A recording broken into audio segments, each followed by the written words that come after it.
There is a movement promoting our stories, and many of us grew up with a strong craving for images we can relate to. Production teams, writers, creative heads have come together to tell stories, and this podcast is their voice. The themes covered are very relevant to the Black community, and anyone concerned by the social and racial injustices that are in place to stifle this voice. The Pan-African voice is not easily heard, and here we talk about our movies, that film or doc which you heard about but didn't get to see. What was the story? Where can I watch it? It now has a voice. Tune in. We walk you through these stories and interview the filmmakers. Welcome. Karibu sana. Karibu sana. And starting right on the lens. Ready? And action.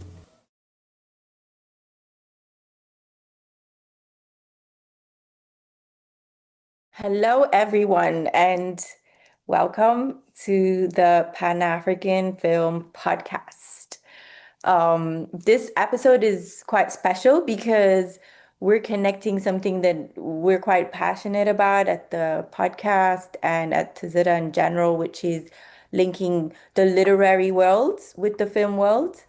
And the best way to do that is definitely hosting Tamika Newhouse, who we have here today. And we're so honored because she is not just the founder of the Black Writers Weekend in Atlanta, but she has a great story because Tamika went from a teen mom to now CEO, author of, I don't know, I think it's over 17. Please do correct me if I'm Yes. wrong, but like the count is evolving.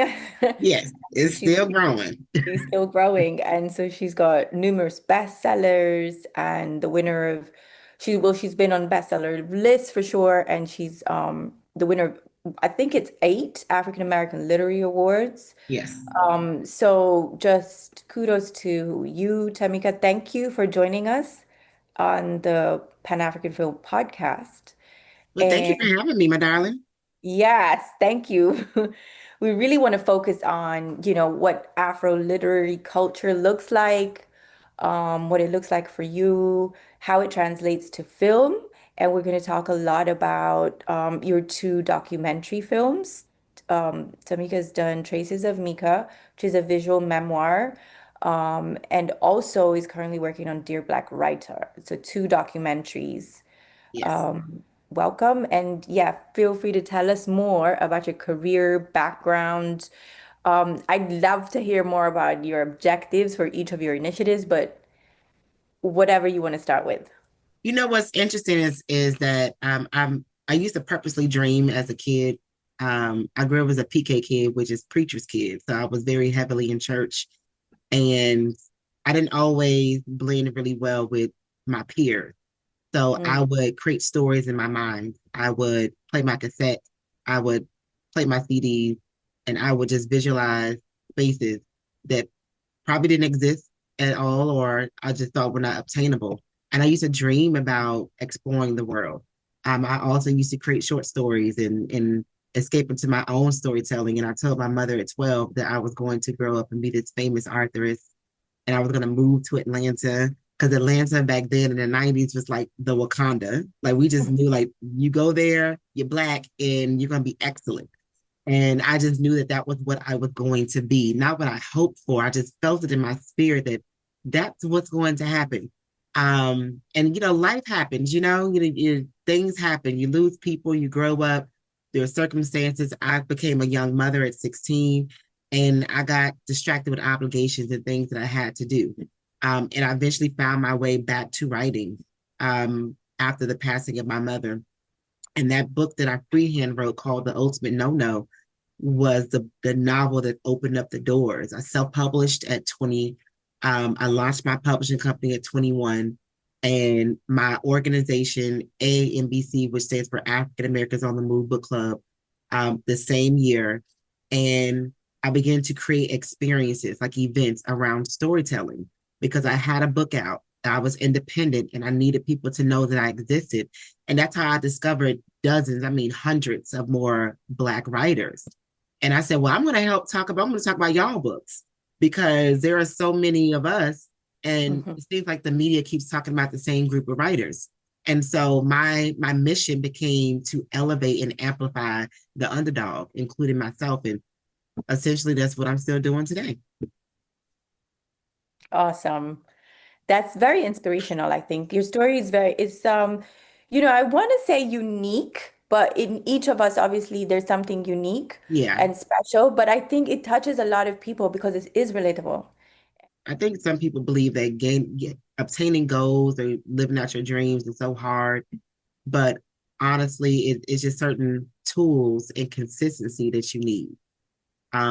But Mm, everyone could be living out their dreams or living out the life that they would like to, but it does take discipline. It does take understanding your boundaries. It takes setting boundaries and setting realistic goals and creating milestones.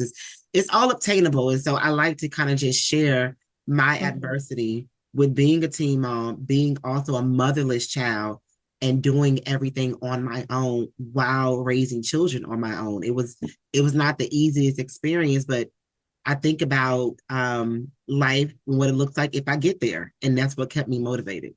Mm. Awesome. Yeah. I think a lot, like I was saying, I think a lot of people just need to hear that, right? I don't Yeah. know where they are right now and what space they are. I'm hoping this podcast or whatever way can reach you to really hear those words. They re definitely like sat with me because sometimes you feel like your circumstances are your, one all and end all, like this is it. Whereas Right. sometimes with the right vision, as you say, and dream, and I think we'll you kind of touched on it now, and it's a good way, I guess, to segue into it. I did want to ask you later, but you mentioned a Dreammate community. Oh yeah. You started. Maybe you can tell us a little more about that before we talk about your films. Yeah, my dream mate community is almost like to provide an anchor for people that don't know where to go. And it's virtual, so it's easy for you to obtain. So it's just a Patreon membership or community that I have. And the one of the biggest part about being successful is finding your tribe. Me being, and this was a conversation recently that's kind of circulating on social media, asking for help. Issa Rae and Kevin Hart just did a conversation that now is being shared on social media about how Issa she doesn't know how to ask for help versus Kevin Hart, a black man, oh, he asking everybody. And I think that black women, we can get so caught up in being strong or just trying to figure it out. And sometimes we don't, or we're not bold enough just to open our mouth and say, "Hey, I need help. Hey, I need guidance. Hey, I'm tired. I'm exhausted." Versus, our male counterparts, they gonna ask. And I think that we have to get to the point to where it's okay to say, "Well, I need a little bit of help. I need some encouragement. I'm not having a good day. I need like just point me in a direction I need to go. Am I doing this right?" I think that we need to be a little bit more bold to just say those things or seek out and find those tribes and find those communities because that is a big part of being successful. We cannot get at it alone. I like to use the analogy of tug of war, like the old school field day game. You have two teams and everybody's pulling on the rope, Mm-hmm. trying to make sure that their side wins. Imagine if you were on this side by yourself, and then these people they have teamed up with individuals to ensure that they win. They want to gain more. Imagine if you actually had a team on your side and you guys are pulling together. Like you can get there and set goals quicker together versus alone. And I just want our community and people that looks like us to link arms with one another, be like, "Hey, I can do this. What can you do?" And you say, "Well, yeah, I can do this, and I know somebody else that could do this." And you guys come together and you work and you share resources and you encourage each other because when I Yeah. win, you win. And when Mm, you win, I win. Like mm. it creates a domino effect. And so that's what my community is about. Okay. Yeah, no, I mean that resonates with our platform. The whole Pan-African concept of Ubuntu is kind of like founded on that principle of, yeah, you have kind of teamwork makes the dream work, but Yeah, also just leaning on each other, you kind of go further yeah, than going alone, and all the usual kind of sayings that are very Pan-African. yeah. So it definitely resonates the motivation. And you mentioned like it's a what platform you It's use? on Patreon. So it's Okay. patreon.com/traces of Mika. So everything that I do as far as I Okay. release free workshops every week. And those workshops deal with creativity. They drew with like physical health, mental health, anything you could think of, creating business formation. So I tap it on a lot of different stuff because I'm like this octopus where all of my 8 arms is a little bit of everything. And I have all of this knowledge and I'm like, I'm gonna just talk about it. So you go to my YouTube channel or my Patreon and the information is there. Okay. Awesome. Yeah, and it's funny. I was laughing when you said octopus. So I'm going to bring it again back around and segue into the question we ask everybody on the podcast, which is, what does Pan-Africanism mean to you? And the reason I was thinking about it is like I think one of the first few episodes, this is like 30 episodes ago now, somebody compared it to an octopus, essentially. I Yep, didn't I want to get it. taint your initial response, but that's what made me segue into that question for you. But I do want to hear like from your perspective, what does that mean to you? So when you dive into the fact that a lot of our origin does come from one place, comes from the motherland, we connected somehow. And I've traveled a little bit this year to really see that a lot of our mannerisms, a lot of our cultures, a lot of even how we connect and talk with our family, it's very similar. Our faces look alike almost everywhere. Just when you go to travel to Africa or you travel to the Caribbean, we look alike. Like a lot of us come from the same roots, but we're just spread out across the world, across the globe. And I believe that once we actually start connecting and talking and sharing our cultures, different cuisines, different traditions, how Hmm. we practice our religions, we will see that there are a lot of similarities within our lives. We may speak different languages, right? We may be in different parts of the world, but essentially that within our blood, we are all essentially connected. So what it means to me is that we are an extension of each other. Okay, yeah. That's beautiful. I mean, in the way you've operated and set things up, it really does does fit into like the Pan-African mantra, and it's so refreshing to see in the African American community here. So one of the biggest, I guess, biggest now because it's grown so much, events that you've launched and founded is the Black Writers Weekend. Could you tell Yeah. us like a little bit about what motivated you to found that event, like how it got started, where it is today, and what your vision is for it in the future? Yeah, so I started creating experiences in 2010, and it was called the AAMBC National Meeting back then. So AAMBC stands for African Americans on the Move Book Club. Okay. And the reason why I began to create experiences around storytelling was because a lot of people like me were independently putting out books. And then there were a lot of people that were traditionally published, but events and media, they will always feature the same writers over and over again. And I wanted to give new writers and emerging writers the opportunity to sit on the main stage, to be exposed for their voice stories to be amplified.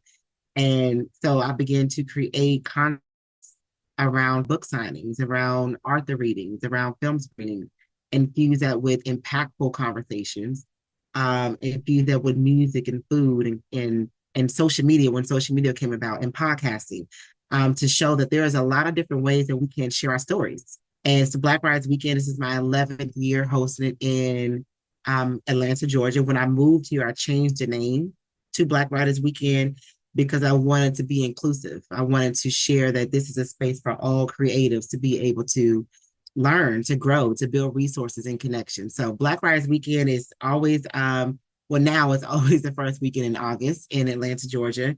It's a part of Black August, which highlights the Black resistance and also when a lot of our civil rights laws and marches and things happen during the month of August. So I aligned my festival during this month because I wanted to share the fact that our stories are being shared, our stories are being published, they're being put on the main screen, and we are sharing our history, our experiences, and no one can change that narrative because we are telling it and we are doing it. So that's the root of Black Writers Weekend. That's why I still continue it to this day. And now the industry has thrived with so many different events, so many different experiences, and I'm really excited to see that there's so many options for people to now tap into.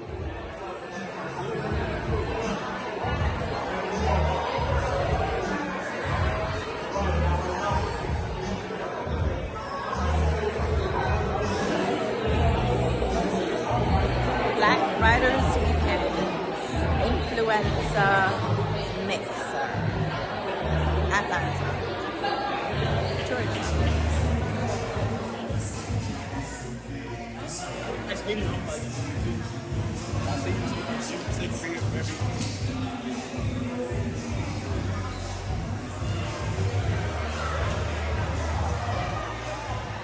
And so what are some of Yeah. the additional like components that how's it grown? Because I know that the Black Writers Weekend definitely has a lot of space for now storytelling that's more audiovisual. Is that right? And Oh yeah. yeah, how does it kind of like bridge over into the filmmaking world? And what's that connection for you? Well, the root of Black Writers Weekend is storytelling. So essentially, like if it was called Black storytelling, it would make sense because Right. it really embodies everything visually, audio, and actual, the tangible novels itself in script writing. And so, as the creative space evolved, I needed to add on these different elements to ensure that we stay current with the times as people are tapping into different ways to tell their stories. We also included a pitch fest element to where people can pitch their concepts and receive constructive feedback and criticism, and also possibly receive partnerships or deals. We've had people getting book deals in the past. Also, have people had their films acquired, had their films screened at our festival first, and then going on to do beautiful things after that.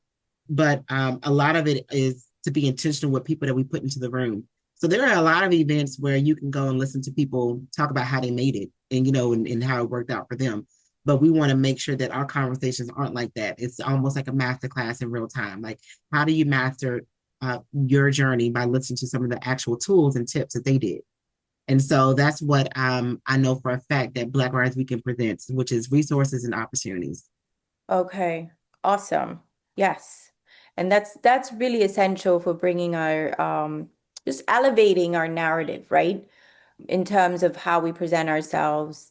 And and like you were saying, sometimes there's these kind of like guidebooks or models that are come before us, but maybe are not designed for what we need, right? So Right, it's to have that kind of infrastructure that the community creates by having a fixed event, just even just having it there every year, it's just a way someone can kind of relate to the community, right? right. So tell us about how you then went yourself into filmmaking and the documentaries. First, Traces of Mika, and then now Dear Black Writer. So Yeah. the motivation, again, the same kind of questions that I posed for the Black Writers Weekend, just the same thing. Like, what motivated you now? Like, was it that you're just such an established writer, you decided to venture into another medium, or what's the story there? Well, so during even before COVID, internally, privately, I was going through a lot of things emotionally. And so on the outside, when I go to events, I'm smiling. I look like I have it together, like I'm leading the tribe and, and activating people's dreams for them. And when I go home, I'm sad, I'm depressed, I'm lost, I'm dealing with grief. And sometimes I'm having to talk myself out of bed. And so I went through nearly 7 years of counseling, just kind of healing and talking through my grief and rediscovering who I am. And once I felt that I was in a space to where I could talk about it, I strayed away from writing novels and more so audio storytelling. And so I launched the Traces of Mika podcast, which is a memoir podcast. Mm, And I took recordings. I used to record myself when I was a child, which is funny. I was tapping mm, into podcasting in the 90s, but I will record myself on these cassettes. I would be mm, cleaning, I would be singing, I would be leading my cousins because I would create music and have them, sing. Like I was doing all kind of stuff. And I took those cassettes and I made them digital, turned them into digital format. And I would play snippets of those audios in between the conversations of who I am today. And so that's where the concept Traces of Mika came about. wow. Um, yeah, it's a very it's a project that's very close and near to my heart because I wanted Yes, to it see. is very personal, Yeah, isn't it? It's a very personal journey yes, you describe. Okay, yes. yeah. I wanted people to see like young Mika versus now and who I am becoming. And so it's like creating a reality show with audio.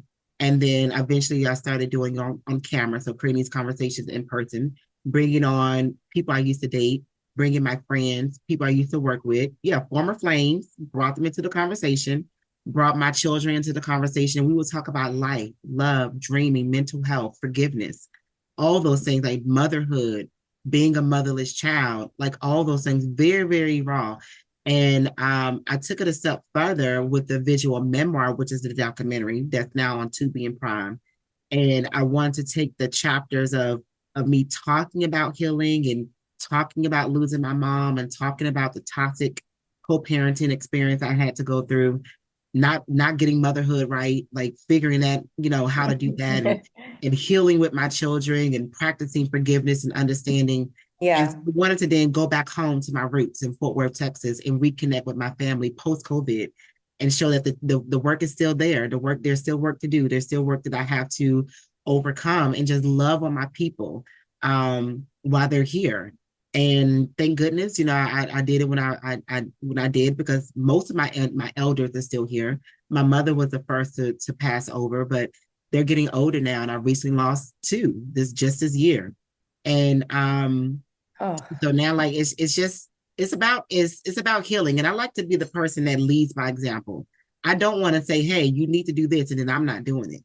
So I want it to amen. be Yeah, bold I enough. find No. some a lot. It's I find a lot of our culture more recently is very embracing of the cop out. Yeah, like the option that you could just tell people and not do it yourself. Yeah. That old school thing of leading by example is something I Yeah. value Like they as used to well. say what I do, not what do what I say, not what I do. Yes, I don't Like, believe that as well. yeah. Yeah. We're not doing that Nah. no more, y'all. Like, that's old. Like, we're That's doing it. all. That's Yeah. outdated. That's very outdated. Like, we have access to people instantly. Like, the world is so loud right now. Like, I don't understand my children. I love them, but I don't understand them. And a lot of Mhm. things that we grew up on that we wouldn't be sensitive about, this new generation is super sensitive about. When we couldn't voice or talk about certain things in our feelings, this generation, oh, they want to talk about it and they feel that their feelings is valid. Growing up, like, we could do like a lot of that. And so just changing that narrative and having that space to where people can talk and communicate, and we let go of those old traditions and be like, you know what? Nah, I want to talk about my feelings. I want to talk about what happened so that you can move forward. Right, right. No, I think it's important. Obviously, we don't have a scientific like little pill, that magic pill, like when you talk about Right. healing, right? Yeah, yeah. Right. If you could, right? Like, I'll take the red one today. Take a pink Right. one.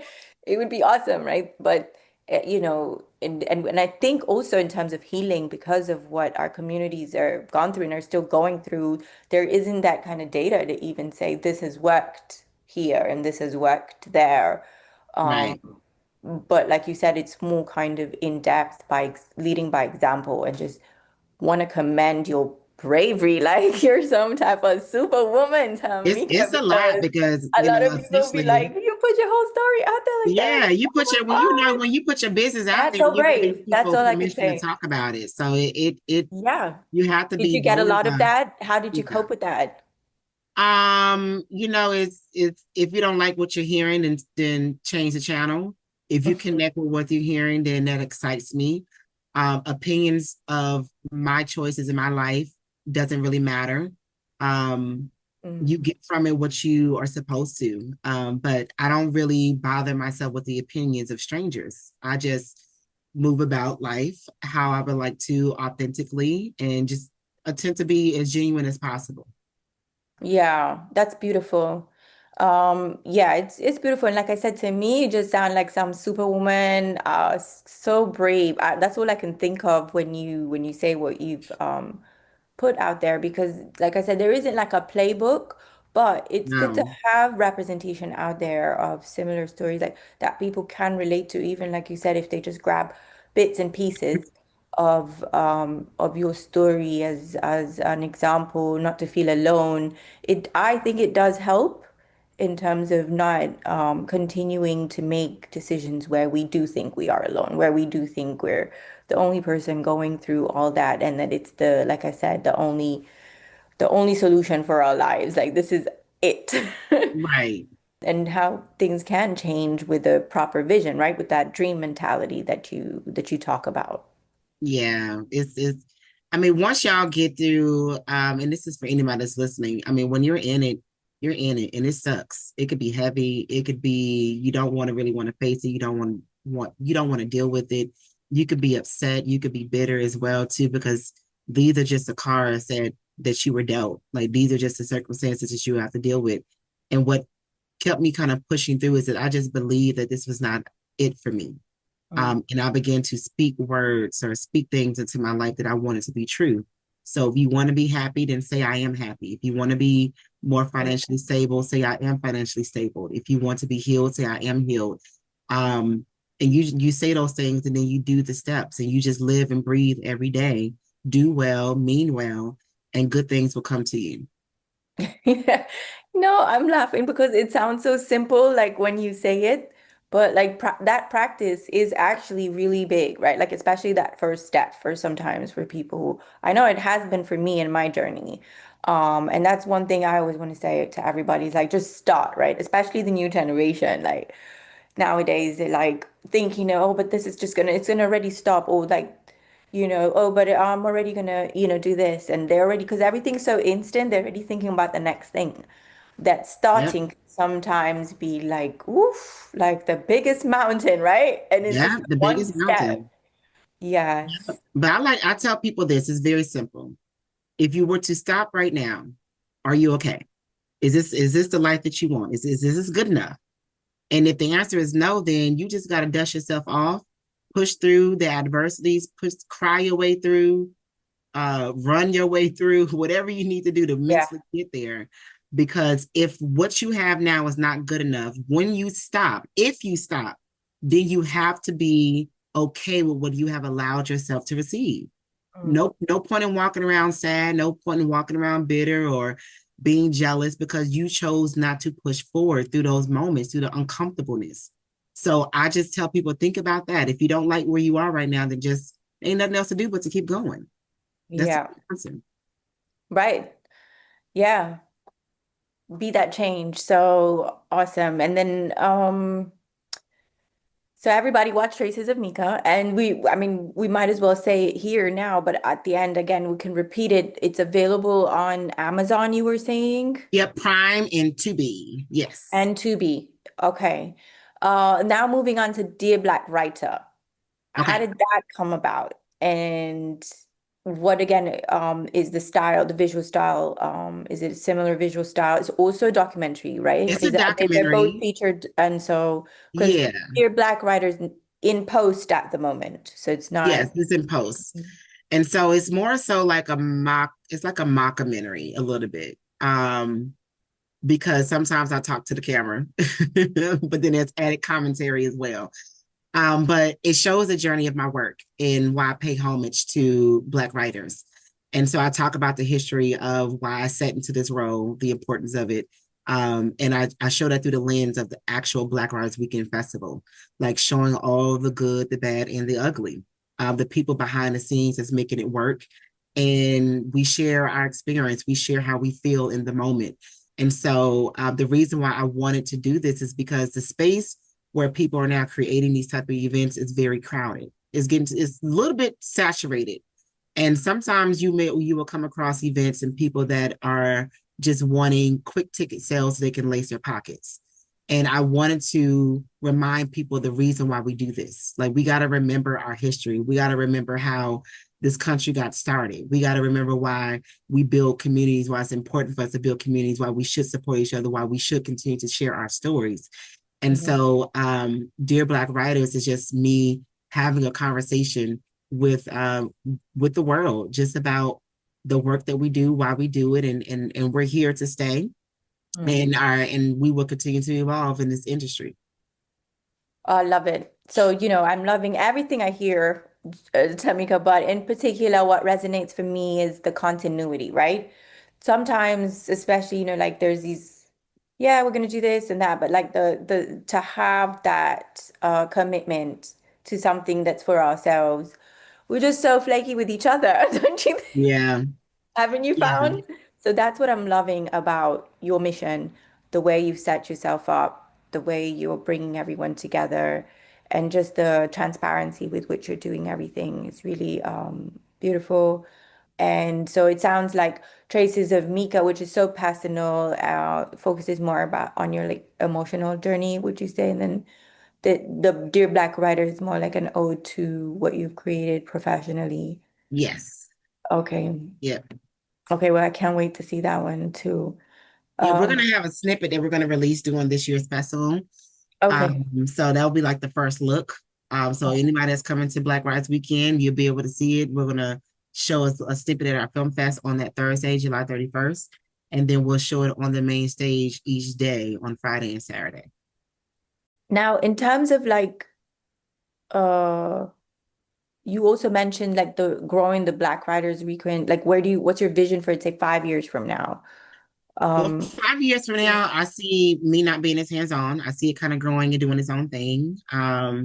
Next year, we will take it on the road with the Dear Black Writers documentary, and we will travel into 7 different cities, hosting conversations and screenings around the experience. And then after that, we will return to Atlanta. I see it growing. I see it including even more elements for podcasting and filmmaking and visual storytelling. I see it being more also too of a hub for opportunities for people to connect with acquisition editors, with financiers for their films, with producers for their films. Like that's the vision that I see it in 5 years, and I see it growing outside of me. That's the beautiful thing about when you start a vision, your mhm. vision is supposed to continue without you. At some point, we got to kind of just let it grow and do its thing. I'm like that too. I think a lot of people have that kind of control issue, but I agree with you. I think the beauty in it lies in watching it kind of grow beyond you, right? As Yeah. in, that kind of, does that make you feel more accomplished, would you say? Absolutely. It's like your projects are your babies. And so when you give birth to a child, you know eventually they're gonna graduate and become adults and do their own thing. I Like they just don't stay with you forever. Like so your work is the same. Like it's Yeah, for the I just world. kind of knew you parented that way too. I don't know Yeah. how. I got Oh that feeling. yeah. Me being a young mom, I had my first at 16, I had my second at 20. Yeah, when it was time for them to leave, yeah. Bye-bye. Like Yeah, I'm reclaiming my time. yeah. You got time to reclaim. Yeah. Yeah, it's beautiful. Thank you so much. I'm excited to take part in the Black Writers Weekend this Yes, year, ma'am. both as a judge and a panelist. So we're gonna definitely feature the event this year with the in partnership with the podcast and everything we do. Thank you so much. I just really, really love your story. I hope that it resonates with the audience that we have on this podcast, but with just so many other more people. I wish you all the best in everything that you're starting. And I also just want to give you some space, like if you want to mention some other sites. I know that you are focused on the DreamMate community and building that out. Just maybe you could bring that one as well for our audience. And yeah, any other channels that you want to share. Yeah, I push out a bi-weekly newsletter, so definitely subscribe to that. I'm always sending out encouraging words, just how you can keep up with me. So you can go to tracesofmika.com or tamikanewhouse.com and subscribe to my newsletter. Follow along. I travel often. I'll be curating an experience in Toronto this fall. We have a holiday party that we'll be hosting in Atlanta this winter time. And then next year, again, we'll be traveling to Los Angeles, New York City, Chicago, Washington, D.C., Dallas, and Atlanta, of course, streaming Dear Black Writers. My dream mate community is patreon.com/tracesofmika, but it's also connected via my website. Follow me on social media. Everything is my name, Tamika Newhouse. And yeah, and then my YouTube channel, Traces of Mika. Like subscribe to that. Like I'm always dropping some gems for you guys. And they're short. They're not long at all. But yeah, just stay connected with me. I'm always doing things. I'm always traveling. I'm getting ready to go live abroad for a few months. And then I'll be documenting that as well. Like I'm just a busybody. I'm just always moving around doing Ooh, stuff. So exciting. Yeah, I'm excited. Amika's journey is like, oh my gosh, just rocking. Love it. I Yeah. absolutely love it. That's just exciting. So, so much more coming from Tamika. And yeah, so thank you. Thank you for everything. Do you have plans to ever, just out of my own personal curiosity, really, do you have plans to venture into screenplay writing, like Oh fiction? yeah, I'm actually talking Okay. with a team now. So I'm actually, I forgot to mention that I'll be going into production with a short film this Okay. winter. But then I'm working on my first series, scripted series called Traces of Mika. So it's going to be inspired by the podcast and the visual memoir. Okay. This is what I'm talking about. We forgot the juice. Yeah. It's We I forgot mean the it's juice. definitely early We stages, but it's almost forgot. coming. Yeah, Sorry, what'd you say? it's early stages, but it's coming. It's got, I knew there was something else. I had to just draw it out, draw it out. And I'm going back into writing to y'all. So new romance Okay. novels in the future. So Okay. Okay. This is awesome. So yeah, definitely a lot in the pipeline. yeah. And yeah, thanks for taking time out of your clearly very busy schedule Oh yeah. for the podcast. I'm so excited to come and connect with you in person soon. Yes, and I can't wait to meet you. And thank you so much for this opportunity. I'm sending you hugs and we shall meet soon.